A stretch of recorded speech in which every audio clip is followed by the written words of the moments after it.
দলীয় কর্মসূচিতে যোগ দিতে মালদায় এলেন রাজ্যের পরিবহন মন্ত্রী স্নেহাশিস চক্রবর্তী। এরপর তিনি সাংবাদিকদের মুখোমুখি হয়ে রাজ্যের ট্যাব কেলেঙ্কারি নিয়ে জানান, ট্যাব নিয়ে এত চিন্তার বিষয় নেই। ট্যাব কেলেঙ্কারি কাণ্ডে জড়িতরা ধরা পড়ছে, তাদের শাস্তিও হবে। পৃথিবীতে ভালো এবং খারাপ দুই ধরনের লোক রয়েছে। কিছু লোক আছে যারা সর্বত্র অপকর্ম করে বেড়ায়। ট্যাব নিয়ে যেটা হয়েছে, আমাদের সরকার এবং শিক্ষা দপ্তর সচেতন হয়ে গেছে। আজকের সরকার একটা প্রকল্প এবং নিয়ম নীতি চালু করলো, সেটা সর্বস্তরের মানুষ মেনে চললে তাহলে সমাজ সুন্দর হয়। কিন্তু এক শ্রেণীর মানুষ যদি ভাবে আইন লঙ্ঘন করবে, এক্ষেত্রে তো সরকারের কিছু করার নেই, এর জন্য আইন রয়েছে। আমাদের কাছে অভিযোগ আসে যে অতিরিক্ত বাস ভাড়া নিয়ে এবং ক্যাব প্রসঙ্গে প্রশ্ন করা হলে তিনি জানান, বিষয়টি আমাদের নজরে আছে। রেট চার্জ ঝুলানোর জন্য বলা হয়েছে। এরপরও লাগাম ছাড়া ভাড়া নেওয়া হলে আমাদের কাছে গাড়ির নাম্বার সহকারে অভিযোগ জানালে আমরা অবশ্যই ব্যবস্থা নেব। সময় বদলেছে। একটা সময় গরুর গাড়ি দেখা যেত, পালকি দেখা যেত, কিন্তু এখন তো আর রাস্তায় দেখা যায় না। তাই নতুন নতুন গাড়ি ঘোড়া আসবে। তাই সরকারি বাসও যেমন থাকবে, ক্যাবও থাকবে, টোটোও থাকবে। মানুষের যেটাতে পছন্দ তাতে যাতায়াত করবে।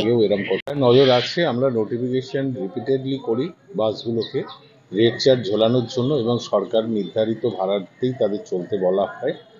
কিন্তু বিষয়টা হলো যে কোথাও কোথাও আমাদের কাছে অভিযোগ আসে যে অতিরিক্ত ভাড়া নেওয়া হচ্ছে। আমরা বলেছি যে লাগাম ছাড়া ভাড়া কেউ নিয়ে থাকলে আমাদের বাসের নাম্বার সহ আমাদের কাছে কমপ্লেন করলে আমরা সেই বাসের বিরুদ্ধে অ্যাকশন নেব।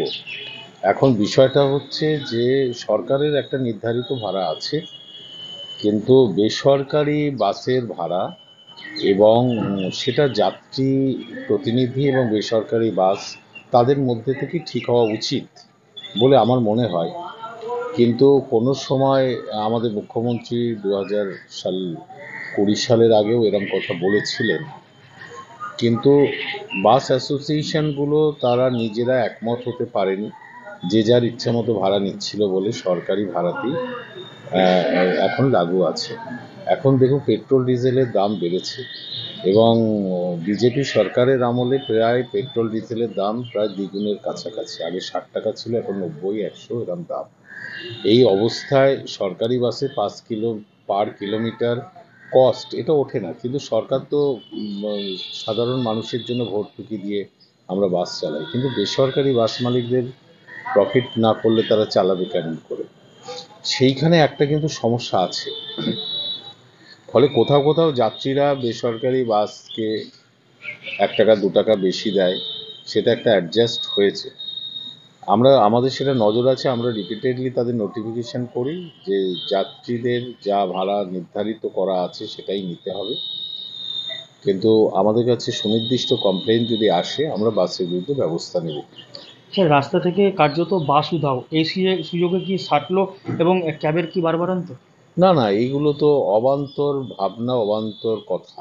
যত দিন যাবে নতুন নতুন যানবাহন আসবে, জনসংখ্যার রুচি পছন্দ মানুষের বদলাতে থাকবে। একটা সময় গরুর গাড়ি চলতো, ঘোড়ার গাড়ি চলতো, পালকি চলতো, এখন কি সেগুলো আছে?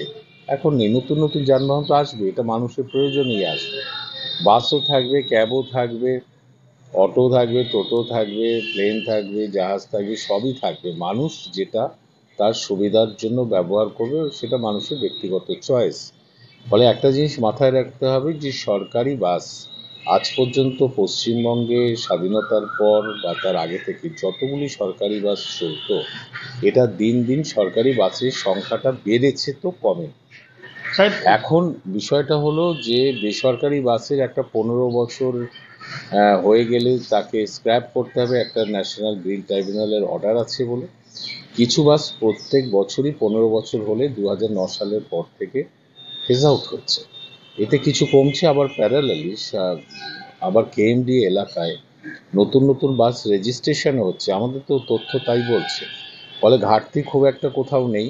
পাশাপাশি প্রচুর 50-60 হাজার ক্যাব এসছে, তাদেরও জীবন আছে, জীবিকা আছে, সেগুলোও মানুষ ব্যবহার করে। আমি কোনটাকে সরাবো?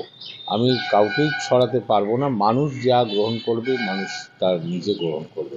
শুধু বাস দিয়ে আজকে যে জনসংখ্যা সেটা তাদের যাত্রী পরিবহন পূরণ করা সম্ভব নয়, সব কিছুই থাকবে।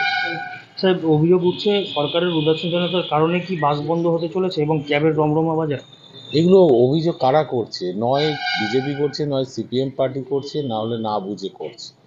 কিসের উদাসীনতা আমি বুঝতে পারছি না। বাসের সংখ্যা তো দিন দিন বেড়েছে, ভাই কমেনি। 15 বছরে গ্রিন ট্রাইব্যুনালের অর্ডার রয়েছে সুপ্রিম কোর্টে, যে 15 বছর পরে বাসটাকে স্ক্র্যাপ করতে হবে, এবং তার সাথে আমাদের সরকার একমত নয় বলে আমরা আদালতে গেছি।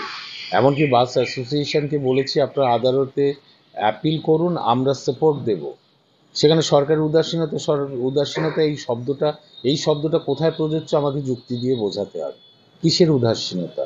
আমরা বাসের পারমিট দিচ্ছি, রেজিস্ট্রেশন করছি, 15 বছরের যে ফেজ আউট তার বিপক্ষে গিয়ে আমরা সুপ্রিম কোর্টে অভিষেক মনু সিংভিকে নিয়োগ করে রেখেছি যে বাস অ্যাসোসিয়েশন ওখানে অ্যাপিল করলে আমাদের যা বক্তব্য তাদের ফেভারেই দেব। এখানে উদাসীনতার প্রশ্নটা কোথা থেকে আসছে? আর ক্যাবের রমরমাই শব্দটা আসছে কি করে? ক্যাবে তো মানুষ চাপে। শুধু কি বাস চলবে? ক্যাবও তো চলবে, অটোও তো মানুষ চলে, গ্রামগঞ্জে টোটোতেও মানুষ চলে। মানুষ চলছে কিনা এটা তো ফ্যাক্টর। এটা এটা কাদের ভাবনা? এগুলো যারা ভাবছে তাদের কোনো দায় দায়িত্ব নেই। বাংলায় একটা নির্বাচিত সরকার আছে, মানুষের দ্বারা নির্বাচিত। আমরা সার্বিক বিষয়টা বিবেচনা করি। আমাদের কাজ হচ্ছে গাড়ি ঘোড়াকে রেজিস্ট্রেশন করা, পারমিট দেওয়া। সেখানে কোথায় আটকাচ্ছে? আমরা সবাইকেই দেবো। যার যে ধরনের পরিবহন ব্যবসা করবে তারা করবে, মানুষের যে পছন্দ রুচি এ অনুযায়ী তারা ব্যবসা করবে। এখানে উদাসীনতার জন্য ক্যাব বাড়ছে। ক্যাব কি খুব খারাপ মনে হচ্ছে নাকি? আমি বুঝতে পারলাম না। 60,000 ক্যাব চলছে কি করে? সবাই বাস চাপে? এই প্রশ্নগুলোর কোনো যৌক্তিকতা আছে বলে আমার মনে হয়। স্যার, ট্যাব কাণ্ড নিয়ে সারা রাজ্য তোলপাড়। এই যে ছাত্রদের যে স্বপ্ন, সেই স্বপ্ন একদম ভেঙে চুরমার, কি বলবেন? ছাত্রদের স্বপ্ন ভেঙে চুরমার এটার কোনো মানে নেই। কিন্তু একটা সরকারি প্রকল্প, সেই সরকারি প্রকল্পের মধ্যে কিছু খারাপ লোক ঢুকে সেখানে সরকারি অর্থ কিছু হাতিয়ে নেবার চেষ্টা করেছে, সেটা ধরা পড়েছে। সরকার সচেতন হয়েছে, সেটাকে আবার ঠিকভাবেই যারা করছে তাদের শাস্তি হবে, এবং সেটা যাতে না হয় সরকার এ ব্যাপারে সচেতন হবে। এখন সারা দেশ জুড়ে, সারা পৃথিবী জুড়ে কি ভালো খারাপ সব মানুষই সর্বত্রই রয়েছে। সেখানে যারা খারাপ কিছু লোক আছে সর্বত্র তারা এই ধরনের অপকর্ম করে বেড়ায়, এবং সরকারি প্রশাসন সেগুলো খবর পেলে তাদের শাস্তি বিধানের চেষ্টা করে। তো ট্যাবে যেটা হয়েছে, আমাদের এডুকেশন ডিপার্টমেন্ট সরকার সচেতন হয়ে গেছে। এটা মানুষকেও তো ভাবতে হবে। আজকে সরকার আইন করলো, একটা প্রকল্প চালু করলো, কিছু নিয়ম নীতি করলো, সেটা যদি সর্বস্তরের মানুষ মেনে চলে তাহলে সমাজ সুন্দর হয়। কিন্তু এক শ্রেণীর মানুষ যদি ভাবে আইন লঙ্ঘন করব, কিছু মানুষ ভাবে আমি চুরি করব, তো সেইখানটা হলে তো সেই দেশ জুড়ে, সারা পৃথিবী জুড়ে কি ভালো খারাপ সব মানুষই সর্বত্রই রয়েছে।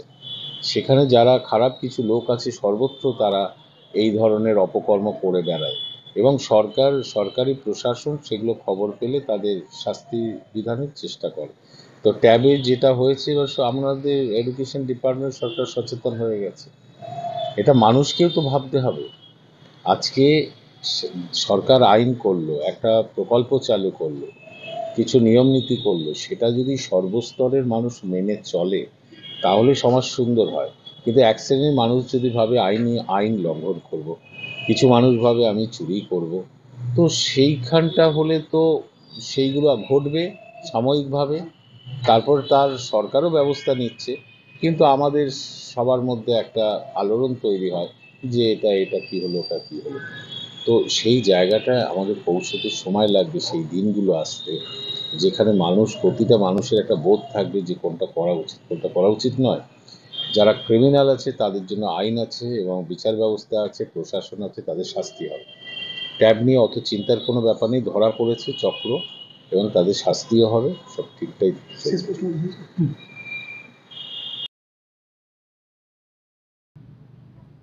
Bureau report, live news.